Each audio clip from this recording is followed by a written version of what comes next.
Prosseguimos a nossa emissão com o magazine Vida em França, da autoria de Cristiana Soares. Vida em França. Até ao dia 4 de dezembro, o Museu de Boulogne-sur-Mer acolhe a exposição Veloso Salgado de Lisboa a Ouessant, itinerário de um pintor português. Uma exposição inédita que surge depois da neta de Veloso Salgado ter doado todo o espólio do seu avô ao Museu Nacional de Arte Contemporânea de Lisboa em 2014.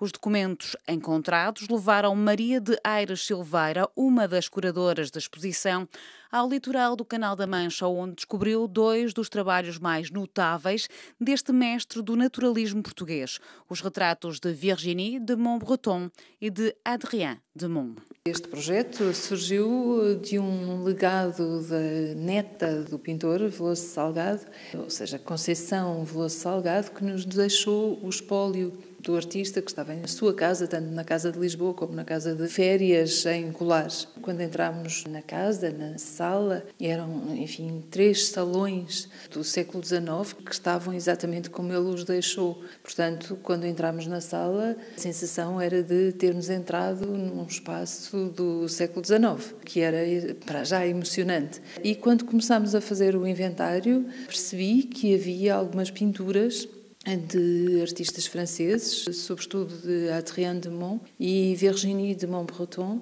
assim como algumas cartas que eles trocaram ao longo de toda a sua vida. O que me pareceu que se tratava de um caso de estudo, porque havia ligações, uma amizade forte entre os artistas e também uma certa cumplicidade artística. Percebi que nessa altura que havia uma exposição exatamente neste museu de Boulogne-sur-Mer, com o tema Ismaël, de Virginie de Montbreton. De modo que contactei o museu e contactei também Jean-Marie Bal, que fazia conferências nessa altura, enviei-lhe um e-mail e, curiosamente, eu não sabia, Jean-Marie Bal era da família de Adrien de Monts e Virginie de Montbreton. Portanto, ele respondeu-me, bom, mas eu sou o neto de Virginie. E, portanto, isto levou-nos a estabelecermos um projeto, a percebermos que havia, inclusivamente, outras pinturas de Stevenard, pinturas de Planquette, o que implicava uma presença de Veloso Salgado na escola de Ouessant.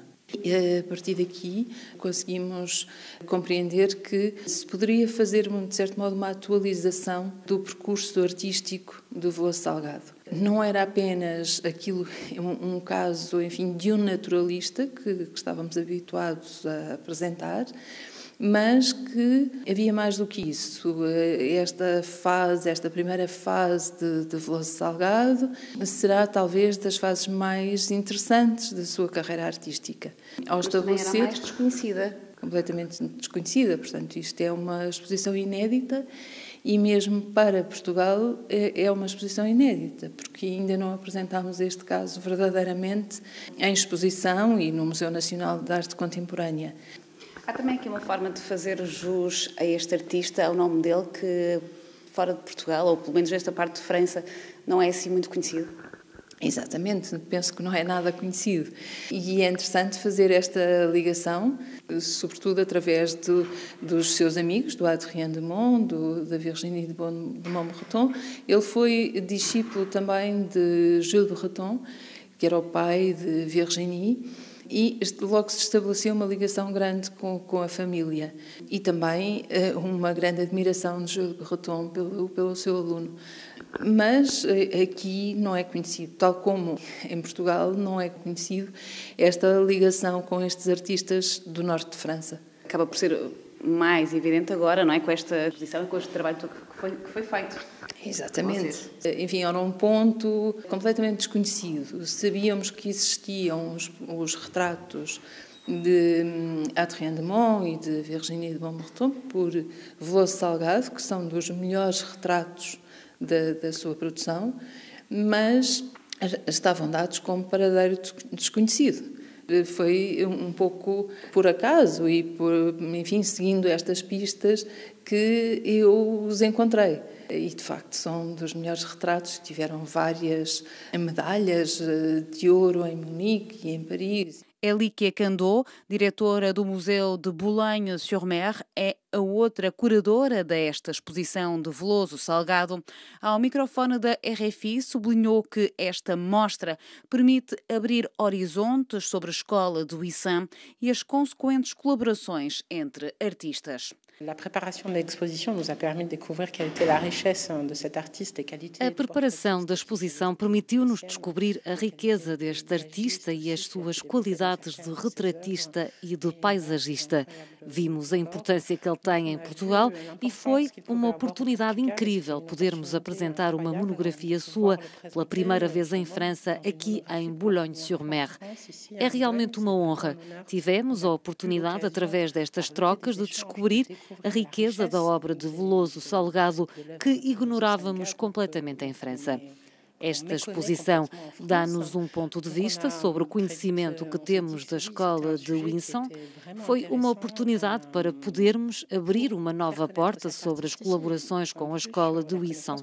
Verificamos que estavam muito além das trocas entre Paris e Ouessant. Percebemos que também havia amizades internacionais e vemos um enriquecimento recíproco entre estes artistas, especialmente entre Veloso Salgado e Adrien Dumont. Entre ces artistes, particulièrement entre Veloso Salgado e Adrien Dumont. A acompanhar a exposição foi lançado o catálogo da mesma, a primeira obra monográfica consagrada a Veloso Salgado, um livro constituído por textos que seguem o itinerário da exposição, além de incluir a transcrição inédita da correspondência entre Veloso Salgado e o casal de Montbreton. A obra monográfica agora lançada conta com a participação de Jorge Costa, historiador de arte, que sublinha que o que se descobriu nesta exposição foi que Veloso Salgado foi o primeiro grande artista português a pintar a Bretanha em 1888. Tenho um grande interesse particular por estes artistas portugueses que foram pintar a Bretanha no final do século XIX e no século XX, e o que se descobriu nesta exposição, e penso que foi o meu grande contributo para esta exposição e respectivo catálogo, foi de compreender que o Veloso Salgado foi provavelmente o primeiro grande artista português em pintar a Bretanha em 1888, o que desencadeou, consequentemente, uma crítica acérrima da intelectualidade portuguesa do final do século XIX, que acusavam estes artistas, inclusive o Veloso Salgado, de serem antipatrióticos e antinacionalistas, porque iam pintar a Bretanha e não pintar o seu próprio país. Há aqui algum desconhecimento destes pintores, tanto em Portugal como fora dele? Sim, há certamente muito por onde descobrir e conhecer de novo. Em Portugal, obviamente, que muitos destes pintores ainda faltam haver estudos mais aprofundados, embora o Veloso Salgado tenha tido uma exposição em 1999. Mas em França, de facto, há todo um caminho, há todo um espaço de descoberta pelo público francês e pelos próprios portugueses em França, que, de facto, ainda falta comatar. Por isso, acho que esta exposição é muito importante nesse sentido de ligar a estas duas culturas e estes dois meios artísticos que, no final do século XIX e ao longo de todo o século XX, estiveram profundamente conectados. Porque o Veloso Salgado é um dos artistas, mas é só um, na medida em que quase todos vinham para Paris no final do século XIX e muitos deles deixaram marcas aqui que ainda faltam estudar. A exposição é organizada pelo Museu Nacional de Arte Contemporânea de Lisboa e pelo Museu de Boulogne-sur-Mer. Mostra as relações luso-francesas que cruzam o itinerário de Veloso Salgado com os caminhos da escola de Ouessant e pode ser vista até ao dia 4 de dezembro.